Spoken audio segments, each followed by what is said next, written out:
Hi guys, Chantal here from Grounded Mind. Oh, it's been so long. I've had such an awful throat. I lost my voice completely, so I thought I cannot do any videos without my voice, but it's back, yay. And I wanted to touch base with you all and to talk about something called brain fog. For me, the worst symptom that I had when I was experiencing full-on migraines or vestibular migraine symptoms was brain fog. And for me, brain fog isn't just not being able to remember things, but also like a bit of like a, how can I explain, like a shadow in your mind where it feels as if you don't feel like your mind is activated to its full capacity. And so yeah, my brain fog, and I shouldn't say mine because it's not mine, the symptoms, the brain fog symptom that I had made me feel as if I wasn't on this planet. There was times at work when not only could I not think, but I felt very spaced out and very aware, very self-aware. Felt like people were noticing me more than they were. And it even stopped me from, I mentioned this in one of my previous videos, but it stopped me from going to the supermarket because I felt, as I said, just very self-aware. And it's like, although people were just staring at me and looking at me, and I felt like a bit out of this planet.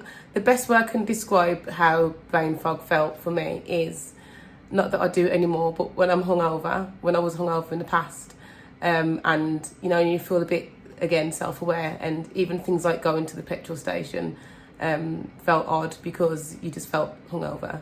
That's the kind of sensation I felt through brain fog. I felt as if, that I couldn't be myself. And so the thing with VM, why it's so demoralising, is because you go through a stage where you go through different stages where when you get the symptoms, it can be quite intense, and you have to just stop everything, or you can feel NQR, which is not quite right.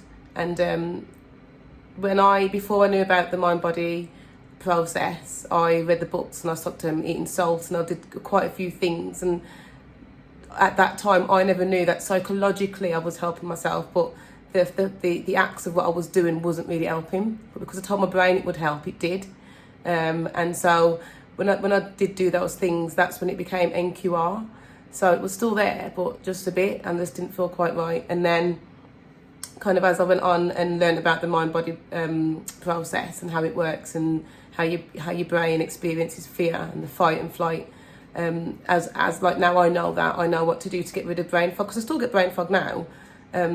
As a person, I'm a dyslexic, and I'm mild dyslexic, which doesn't bother me and hasn't ever hindered me in life. And I do tend to sometimes naturally not get my words out as quickly as I want to because of the way how I process things. So that, and being a busy person, being a busy bee, and having brain fog, and being middle-aged, it didn't work in my favour. So yeah, that I'd say for me the worst symptom of VM is brain fog. But what I do tend to do, like if I'm at work and I can feel it coming, one of the things that you should never do is fear the symptom, because if you fear the symptom, it gets worse. So I'll go to the bathroom, and I'll go in the cubicle, and that's my daughter screaming because I think there's a fly upstairs. And I'll just take 3 deep breaths. So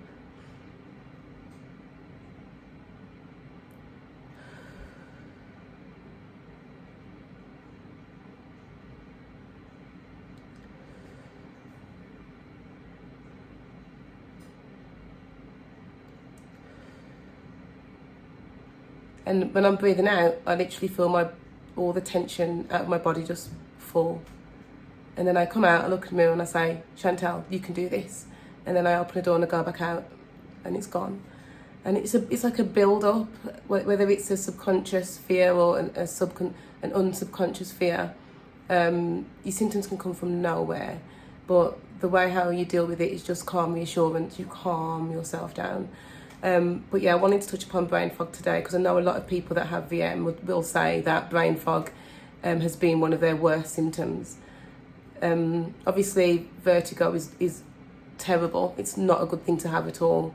And to some extent, vertigo is worse than brain fog. But when I was at my worst, when I felt NQR, sorry, not my worst, when I felt better, but NQR, that is when the brain fog became the issue. And the vertigo and a tinnitus became more manageable. So, but there is a way out, and I will always, through all my videos, I will always say this, through everything that I have learned, when you get triggered or when you're feeling anxious or when there's something that's made these symptoms come on, because a lot of people, like yourselves that are listening to this, might not believe the mind-body process at all. But believe me, when you get yourself to a state of calm, that is when you'll notice that your symptoms dissipate or they'll get minimal. And that is because of the relationship that you have with your brain. That is because you have calmed yourself down and your brain reacts really well. That's the language your brain speaks, calm, reassurance. And so there are many ways to get to that. But the first thing is, when you do get a symptom, when you do get brain fog, or when you do get tinnitus, or when you do feel NQR, you literally just need to calm yourself down. By calming yourself down, you are speaking to your brain, and your brain is actually listening to you and it's responding. It's not trying to protect you anymore because you've told your brain, I'm okay. You've told your brain you're okay because you've calmed yourself down. Therefore, the symptoms will dissipate. So yeah, I wanted to leave this video today. And again, I'm here. If you want to talk to me, please like and follow and share. There is a way out, and you can ground yourself, and I'm here to help you do that. Peace out.